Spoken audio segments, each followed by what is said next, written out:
Hello and welcome to Newstorm. I'm your host Chris with the CHRILLCAST, and today we have some good subjects to cover.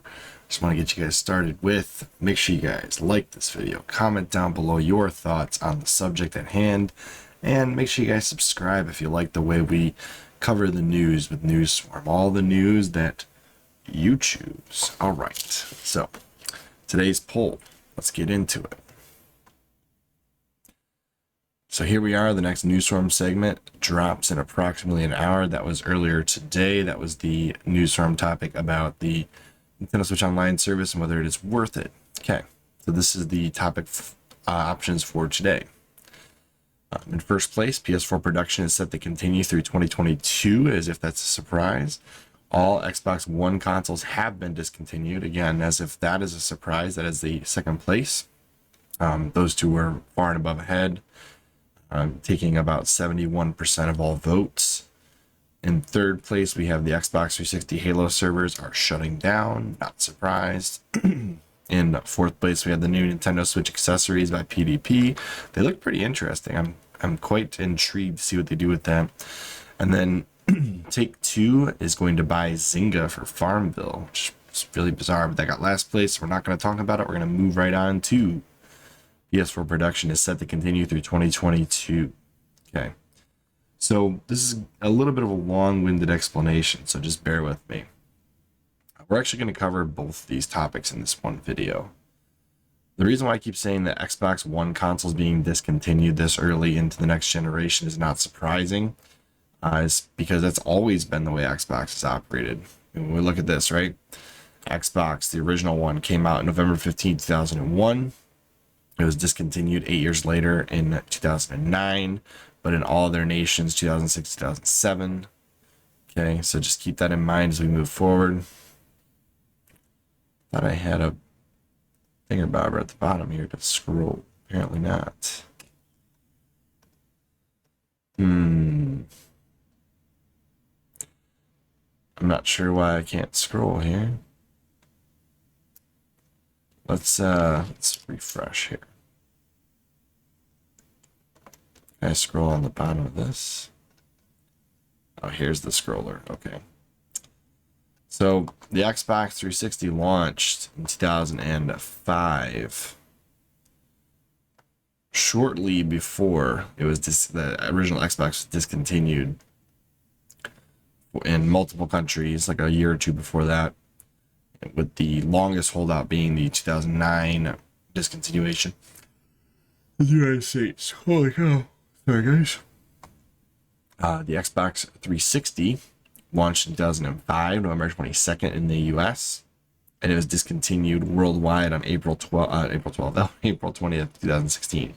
So it actually lasted about 11 years, which is quite a bit longer than the first generation Xbox. But then when you look at the next one, 2016, you're already looking at 3 years into the Xbox One's lifespan. But remember, the Xbox 360 was the most successful Xbox ever. All other ones pale in comparison to the 360. The Xbox One sold somewhere around 51 million units. About half as fast as PS4 was selling at the time. And that one was discontinued just this week. The Xbox One S was the last holdout, and it has just been discontinued in 2022, which means that the Xbox One line of systems lasted approximately eight-ish years, just barely over 8 years. Okay, so the Xbox market the Xboxes have never really went longer than, we'll say, 11 years is the longest lifespan of any Xbox, and that was the 360, and it sold the best out of all of them. I think the main takeaway from this is that Xbox as a brand is not focused on moving you to the next generation as soon as they launch it, but they are focused on backwards compatibility, which means you don't have to keep producing the old consoles to sell out all of your old retail. Microsoft has always been in the forefront of digital game sales. So between those two things, you can buy the newest console and use older software, which is something that has always been the case with Xbox, with the original Xbox being backwards compatible, or forwards compatible, I should say, with the Xbox 360, with the Xbox 360 winding up being forwards compatible with the Xbox One having backwards compatibility with the Xbox 360 and the original Xbox. And with this latest gen, the Xbox Series X has backwards compatibility with Xbox One, Xbox 360, and the original Xbox, which is why when they launch a new product, they don't have to keep carrying the old product to sell out everything on the shelves. It's been a pretty good strategy to keep everybody on the newest console and sell out everything on the shelf, all the old merchandise from previous gen. So it launched on November 10th, 2020. It's already over a year old. And now, a year into the next generation Xbox, they have discontinued all Xbox Ones. That's where we're at. Like I said, the longest running Xbox was the Xbox 360, which was also the highest selling Xbox of all time. So, moving on, basically Xbox has always focused on having backwards compatibility with both their digital and physical marketplaces, and therefore the need to keep an older product on the market to keep selling old product is far less important for Xbox.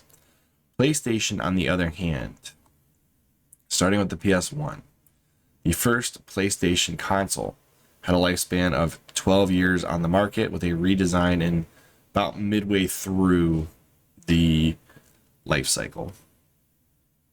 Around that same time that the redesign happened, the PlayStation 2 launched. So the PlayStation 1 and PlayStation 2 were on the market at the same time for approximately 6 years.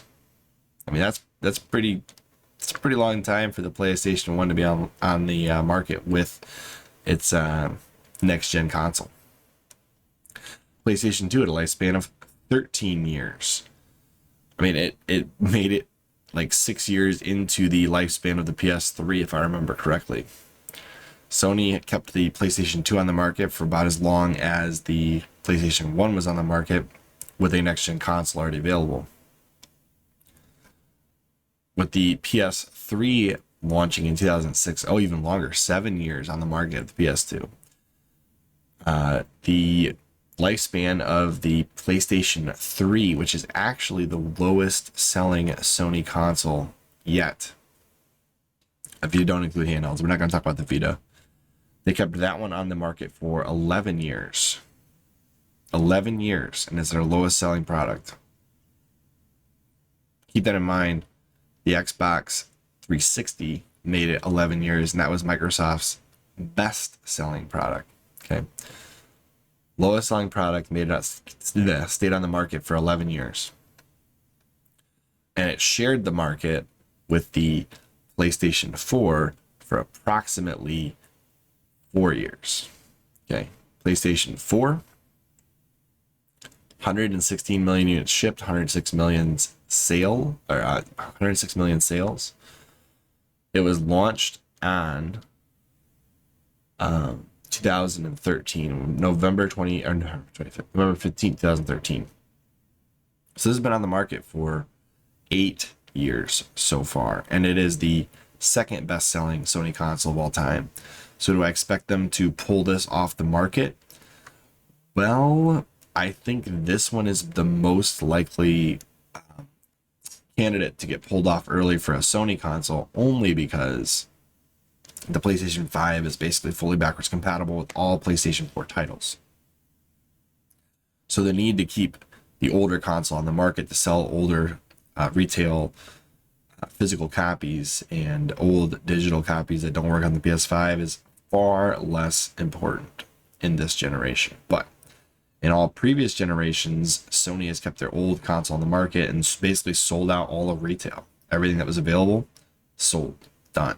And anything that didn't sell obviously wasn't worth selling anyways. So Sony's always been good about keeping their old stuff on the market in order to continue to sell the old retail inventory and get it off the shelves. whereas Xbox has been very quick to jump to the next generation and sell it out via backwards compatibility rather than keeping the old console on the market in stasis for years. Now, the PS4 might get a little bit of a bump because it is the second best-selling console of all time in the Sony's wheelhouse. However, the PlayStation 5 is also hard to source parts for. So as long as they can keep sourcing parts easily for the PS4, I could see this console lasting a lot longer than what people would expect based on the modern generation of consoles. So the PS4 Slim is the only one available in Japan. However, in the US, seems like there's a lot more. My goodness, I'm sorry, guys. A lot more PS4 Pro models. Although the original PS4, I do believe, has been discontinued in the US, or I rarely ever see the original model at all. But as far as this goes, the PlayStation 4 sold like crazy. PlayStation 5 currently has sold over 13 million units. This last status update was September 30th, so we'll be probably getting a new update, and they'll probably be closer to, I'd say closer to 20 than 15. That's my best guess. But Sony has been unable to stock the shelves with this console, and they're selling like crazy. So who knows what'll happen with the PS5. What I can tell you is this. Sony's strategy is completely different. Where Microsoft wants to focus on backwards compatibility, clear the retail shelves via backwards compatibility with the new console, buy your 360 games, play them on your Xbox One, buy your Xbox One games, play them on your Xbox Series X. Shoot, go buy original Xbox games at a used game store and play them on your Xbox Series X. And Microsoft's all good with that. Sony, on the other hand, is more like, we're on the next generation. We believe in generations, which has been pretty much true across every generation of PlayStation except this one. And most of that has to do with scalping, availability of parts, the fact that they have such a large audience in the PS4 and they don't want to just, not capitalize on that when they can't on the PS5. There's a lot of reasons. But Sony has basically always kept their previous gen console on the market and shared space with the newest gen console for a period of years following release. And I think a lot of that has to do with marketplace strategy, clearing retail shelves, not wanting to make backwards compatibility a focus, especially when it came to PS3 to PS4. Like keeping the PS3 on the market to sell out all of PS3 software was a good move because they ended up catching and passing the Xbox 360 in total sales over the course of the generation, and makes them look good because basically Sony's never been last place in any generation of gaming since they first joined the foray. So there's that.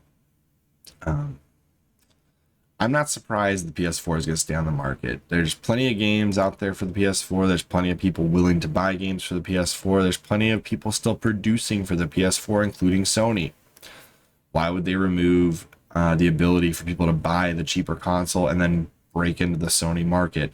And then eventually maybe look at a PS5 as well. There's really no hurting Sony's sales by continuing to sell the PS4.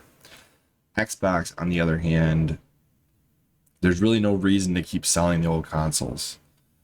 They lagged behind the PS4. They've got 50 million out there. They're Game Pass machines. They're able to play Halo, but they hold back the ability to produce AAA games for the next gen. And I'm glad that they put Halo Infinite on the Xbox One in the same vein that I was happy that Breath of the Wild was on the Switch and the Wii U.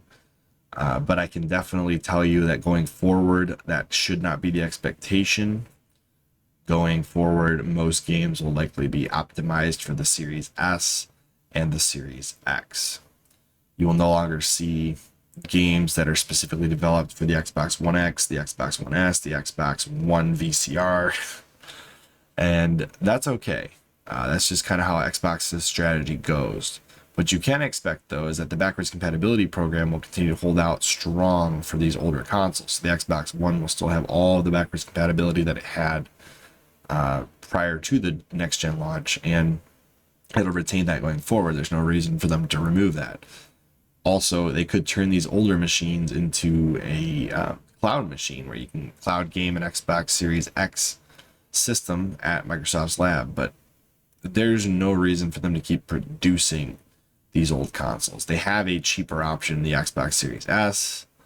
They've never really ran two consoles at the same time, except when it came to the 360 and the One, and that was just because the Xbox One sales were so disappointing and the Xbox 360 sales were so strong. That made sense. But since Xbox has never been about physical consoles in hands, they're more about services they can sell you. The best place to experience the new services from Xbox is the Xbox Series X, Xbox Series S, and for those that want to, the PC. So based on that, makes complete sense. PS4 was a wild, crazy seller of a console, over 100 million sales. PS5 is moving just as fast almost. Makes sense to keep those consoles both on the market, sell out all the retail stores, get through the marketplace, and be loyal to your retail shelves like GameStop, Walmart, Meijer, Kmart, Sears, whatever, whoever's stocking your games. Just loyalty, right? And the PS5 has been so hard to get on shelves that keep the PS4 out there, keep your retail relationships intact, and work towards getting more PS5s in the hands of your consumers. So, yeah, I'm not surprised at all. Their strategies are entirely different. Microsoft wants to sell you Game Pass. Sony wants to sell you a new console and new software. Anyways, what do you guys think down below? Am I right on the money with this? Am I completely off base? Is this video too long? Tell me what your thoughts are. Make sure you like the video, comment down below, subscribe if you enjoyed the news, all the news you choose on Newswarm. And I'll see you all on the next one. Bye, guys.